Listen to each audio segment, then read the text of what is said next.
The lack of any meaningful response from the UN Secretariat that is supposed to stand against such obvious crimes and violations of international law is even more regretful.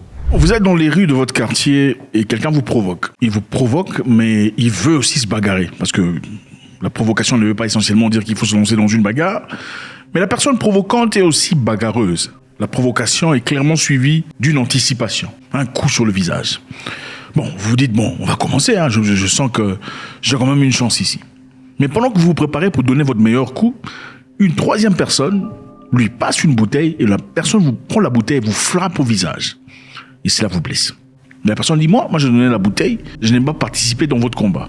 C'est-à-dire, j'ai donné la bouteille, quand la bouteille va chez l'autre, elle ne m'appartient plus. C'est-à-dire, la personne qui utilise la bouteille est responsable de ses actes. En tout cas, bien que je vous ai vu en train de vous battre, pendant votre combat, je lui ai passé la bouteille. Ce n'est pas moi qui ai tort. Comment vous faites ? Vous tapez seulement la personne qui vous a frappé ou vous donnez aussi à la personne qui a envoyé la bouteille ? Je pense que cela pourrait vous aider à comprendre. Donc, en effet, en rentrant dans notre histoire, l'Ukraine a frappé la Russie avec des missiles de longue portée donnés par les États-Unis d'Amérique. Dans le passé, nous savons que les États-Unis avaient octroyé des missiles à l'Ukraine, mais pour usage de défense. L'objectif était clair. Nous vous donnons ce qu'il y a comme matériel, comme armement et tout le bazar, mais c'est simplement pour vous défendre contre les attaques qui arrivent en Ukraine. We provide weapons to Ukraine so it can defend its sovereign territory against armed aggression. That includes in Crimea, which of course is part of Ukraine. And Russia could stop this war today. Ce n'est pas pour frapper le territoire russe. Pourquoi ? Parce que les frappes venant de l'Ukraine vers le territoire russe, usant des matériels de l'OTAN ou des États-Unis, serait une déclaration de guerre ou perçue comme une déclaration de guerre par la Russie. Et la Russie, évidemment, dans ce cas, va répliquer et ceci pourra directement nous mener dans une troisième guerre mondiale. Monsieur Biden, en donnant ce qu'il a offert comme matériel de guerre, il a précisé aux Ukrainiens, on vous donne ça pour vous défendre. Seulement pour vous défendre, pas pour faire des attaques. Mais progressivement, vous savez comment ça se passe ? Comme chez nous, on dit, quand vous donnez la main à quelqu'un, deux fois, il veut prendre le bras. Quand vous badinez avec quelqu'un, vous faites des blagues, petit à petit, commence à avancer. Au départ, on disait c'est seulement pour utiliser en Ukraine. Aujourd'hui, ce n'est plus le cas. Les choses ont complètement changé. Donc l'Ukraine est autorisée de frapper dans le territoire russe.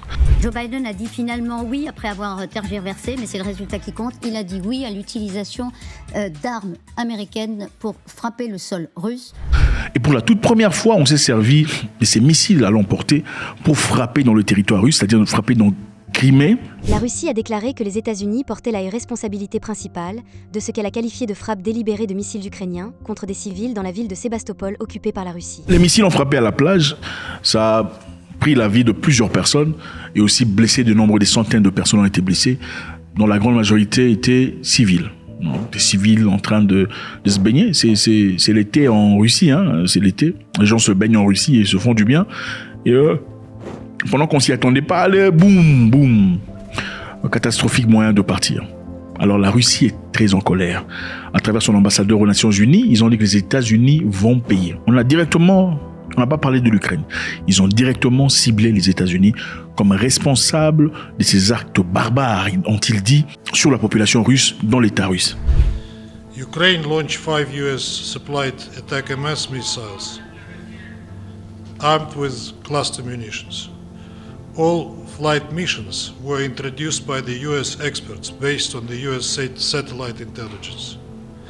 An American Global Hawk UAV was patrolling the airspace over the Crimean Peninsula. Alors ils disent, doit-on accuser l'Ukraine ou la Russie de ces attaques ?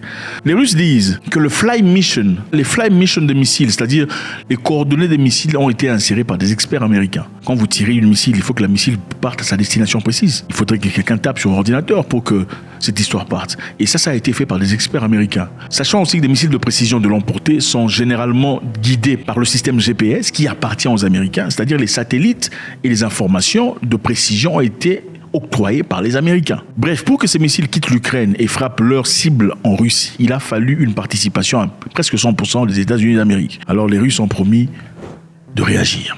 Ça doit vous faire peur. Si ça ne vous fait pas peur, il faudrait que ça fasse peur. Les Russes vont réagir parce qu'il est important. Vous savez, quand quelqu'un vous pince, une personne vous pince et vous n'aimez pas qu'on vous pince, vous faites quoi ? Si la personne pince encore, vous gratte. Et ça fait mal. Il faudrait en retour faire quelque chose pour que la personne arrête de vous gratter. Parce que la prochaine occasion, si vous ne faites rien, elle va vous poignarder. N'est-ce pas ? Quelqu'un commence à blaguer à toi aussi. Le vouvoiement devient le tutoiement. Le tutoiement, après, c'est la gifle. Maintenant, il faut recadrer les choses à partir du tutoiement. Pourquoi? Parce que vous n'êtes pas des copains. Parce que c'est difficile de manquer de respect à une personne qu'on vous voit. C'est plus facile. Ouais, écoutez, comment pouvez-vous insulter quelqu'un en lui vous voit? C'est difficile. C'est plus facile. Toi là, idiot, c'est facile. Voilà pourquoi beaucoup de personnes n'aiment pas le tutoiement. C'est la même chose. Quand on vous frappe une fois et vous laissez passer, qu'est-ce qui se passe après? On dit, bon, ils réagissent pas après tout. La prochaine occasion, ce sera quoi? Moscou. C'est à l'intérieur qu'on va frapper. Alors les Russes, pour décourager ce fait, vont réagir. Les Russes vont-ils frapper en Ukraine? Vont-ils frapper en Europe? Vont-ils frapper aux États-Unis d'Amérique? Alors, il y a beaucoup d'éléments, beaucoup de choses, beaucoup de probabilités. Ils ne feraient peut-être pas, parce que frapper aux États-Unis serait une déclaration de guerre immédiate. On ne sait pas tout à fait comment les Américains réagiront. Donc, les Russes ont besoin de faire ça. Pourquoi? Parce que s'ils frappent en Europe directement, ça sera une directe déclaration de guerre mondiale. Et beaucoup de personnes se poseraient la question de savoir, est-ce que les Russes ne veulent pas d'une guerre mondiale? Bon, clairement, ils ne veulent pas. Parce qu'ils ont des missiles tactiques nucléaires qu'ils auraient pu utiliser déjà en Ukraine jusque-là. Parce qu'il y a des endroits où ils ont connu des difficultés. Ils ne l'ont pas fait parce que ce serait quelque chose qui inciterait très rapidement, emmènerait tout le monde vers une guerre mondiale. Alors, pour éviter ça, ils ont clairement évité d'utiliser ces armes. Alors, en frappant en Europe sur la population civile, ça serait une déclaration de guerre mondiale. Et les choses iront d'une manière disproportionnée. Alors, ils ont besoin d'utiliser cette tactique quand ils utilisaient les Iraniens. Vous rappelez-vous, quand Israël a frappé l'ambassade iranienne en Syrie, les Iraniens ont réagi. Ils ont promis de frapper dur. Ils avaient dit que cette histoire ne passera pas sans avoir une réponse brutale de l'Iran. This failure of the Israeli regime in Gaza will definitely continue, as well as these desperate efforts like what they did in Syria. Of course, they will be slapped for this action. L'Iran a frappé. En usant de quoi? En usant de roquettes. Ils n'ont pas utilisé des missiles. Ils ont utilisé des roquettes. Pourquoi? Parce qu'ils savaient que les roquettes n'entreraient pas dans le dôme de protection. Ils savaient que les roquettes seraient interceptées. Mais l'objectif était lequel? C'était pas de détruire Israël. Parce qu'en détruisant Israël, ce serait déclarer une guerre contre Israël. Ce serait disproportionné. Alors, on veut frapper sans nécessairement briser. Ils ont balancé les roquettes. Nombreux ont été interceptés, mais quelques-uns sont passés. L'objectif, c'était quoi? On vous passe un message. Si vous touchez, on va réagir. Si vous haussez le ton, on va aussi hausser le ton. Donc c'est le même message géostratégique que Vladimir Poutine va probablement effectuer. Parce que c'est une personne qui est perçue de manière très mystérieuse, beaucoup le respectent, dû à son parcours. Alors, il est important, judicieux pour garder le respect, pour pas que le bombardement continue, qu'il réagisse. Il est impérieux pour la balance, l'équilibre de cette guerre, qu'il réagisse. C'est-à-dire qu'il frappe là où ça fait mal, aux États-Unis d'Amérique. Alors, où est-ce que ça pourrait faire mal aux États-Unis sans nécessairement déclarer une guerre mondiale?